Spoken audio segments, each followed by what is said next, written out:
Menteri Keuangan Purbaya Yudi Sadewa berkomitmen melarang impor pakaian bekas dalam karung atau balpres. Purbaya juga menegaskan akan menangkap pihak yang menolak rencana larangan impor pakaian bekas.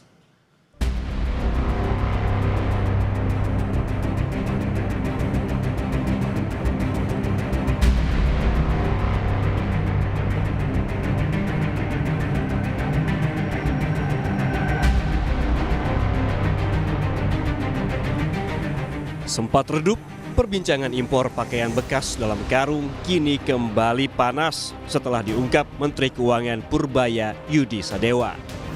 Ia bilang tidak akan memberi ampun bagi pelaku praktik barang impor alias bal pakaian bekas dalam karung atau balpres. Dirinya menyebut negara rugi jika hanya memenjarakan pelaku dan memusnahkan barang bukti baju ilegal. Pemerintah akan memberikan hukuman tambahan berupa denda. Purbaya juga menambahkan telah mengantongi sejumlah nama yang biasa melakukan praktik impor ilegal pakaian bekas. Ia memastikan pedagang pakaian tidak akan kekurangan supplier karena bisa memanfaatkan barang dari produsen dalam negeri.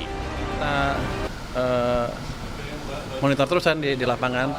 Jadi nanti nama-namanya saya udah punya sih, siapa yang tukang itu yang biasanya tukang impor segala macam. Saya harapkan mereka mulai hentikan itu karena ke depan kita akan tindak. Sekarang pun di lapangan kita periksa terus dari waktu ke waktu. Kalau ketangkap ya nggak bisa kayak dulu lagi kira-kira.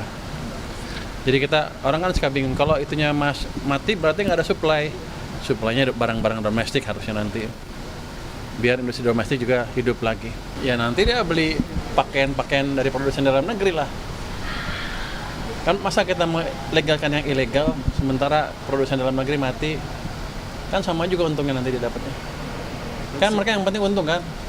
Saya pernah bilang kan, tanya ke orang bea cukai apa hukumannya hanya ditaruh di mereka, barangnya dimusnahkan terus orangnya di penjara. Saya bilang saya rugi, cuma udah ngeluarin uang buat musahin barang terus ngasih makan orang lagi. Jadi nanti barangnya dimusnahkan, orangnya denda, di penjara juga dan akan di blacklist. Yang terlibat itu saya akan larang impor seumur hidup.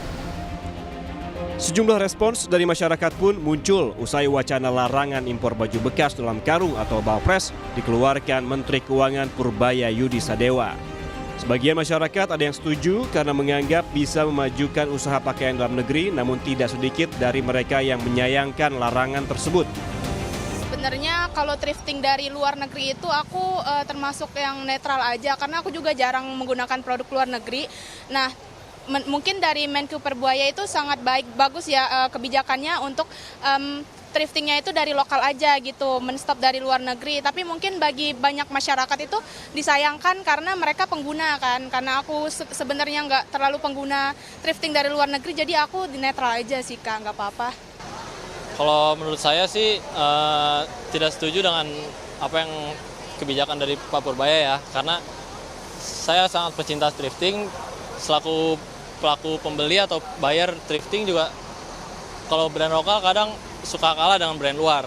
Jadi menurut saya thrifting brand lokal masih kurang dari thrifting brand luar. Jadi dan juga lebih bagus dan lebih murah di brand lokal brand luar.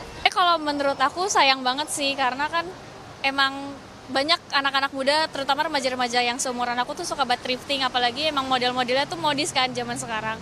Jadi kalau bagi aku sendiri emang sayang banget sih untuk dihilangin mungkin. Kalau menurut aku bagus sih sebenarnya ya, tapi harapan aku semoga harganya juga lebih melokal dan lebih remaja friendly gitu, terutama bagi yang mahasiswa-mahasiswa yang emang belum punya penghasilan, terus juga modelnya mungkin lebih trendy dan lebih Gen Z. Nantinya pemberantasan impor balpres akan dilakukan di pelabuhan melalui pengecekan langsung oleh Direktorat Jenderal Bea dan Cukai Kementerian Keuangan, bukan merazia pedagang di pasar. Dengan penyekatan impor balpres ilegal di pelabuhan, Purbaya menganggap para pedagang di pusat thrifting akan mengalihkan pasokan dagangannya ke produksi dalam negeri. Tim Liputan, Kompas TV.